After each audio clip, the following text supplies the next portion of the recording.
नमस्कार। हम आपके सामने लेकर आए हैं माँ दुर्गा के 9 रूपों की पावन कथाएं।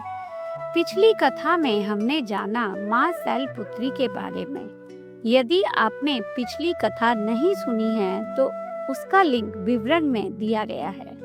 आज इस श्रृंखला की दूसरी कड़ी में हम जानेंगे माँ ब्रह्मचारिणी की पावन कथा। माँ दुर्गा का दूसरा स्वरूप है माँ ब्रह्मचारिणी। उनके नाम का अर्थ है ब्रह्म यानी तप और ज्ञान, और चारिणी यानी उसका आचरण करने वाली। अर्थात माँ ब्रह्मचारिणी वही है जो कठोर तप, संयम और ब्रह्मचर्य का आचरण करती हैं।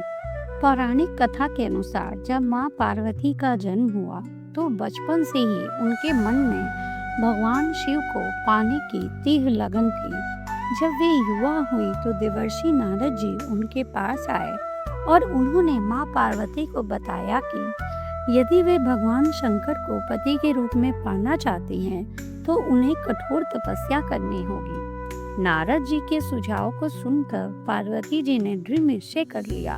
उन्होंने हिमालय पर्वत पर जाकर तपस्या शुरू कर दी। पहले कई वर्षों तक उन्होंने केवल फल फूल खाए, फिर लंबे समय तक केवल कंदमूल पर जीवित रही।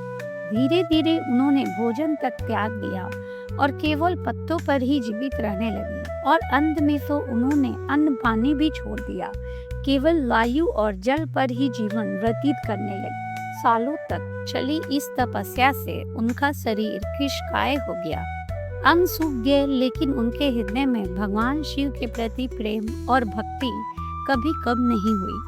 उनकी साधना, उनका धैर्य और अडिग विश्वास देखकर देवता भी आश्चर्यचकित हो गए। इसी कठोर तप और ब्रह्मचर्य पालन करने के कारण पार्वती जी को ब्रह्मचारिणी कहा गया। कहा जाता है कि उनकी इस कठिन तपस्या और अदम्य निष्ठा से प्रसन्न होकर अंततः भगवान शंकर ने उन्हें पत्नी रूप में स्वीकार किया। इस प्रकार तप और साधना की देवी माँ ब्रह्मचारिणी का स्वरूप प्रकट हुआ। अब हम बात करते हैं माँ ब्रह्मचारिणी के स्वरूप की। माँ ब्रह्मचारिणी का स्वरूप अत्यंत शांत और तेजस्वी है। उनके दाहिने हाथ में जप माला है और बाएं हाथ में कमंडलू। उनका वेश संयम और तप का प्रतीक है। वे साधना, भक्ति और ज्ञान की देवी है।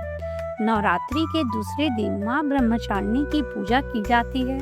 मान्यता है कि इस दिन उनकी आराधना करने से साधक को असाधारण तप शक्ति, संयम, ज्ञान और जीवन में विजय प्राप्त होती है।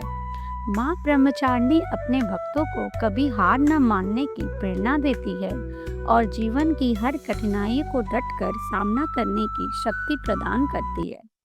तो यह थी माँ ब्रह्मचारिणी की कथा। अगली कड़ी में हम जानेंगे माँ दुर्गा के तीसरे स्वरूप माँ चंद्रघंटा की कथा। जय माँ दुर्गा।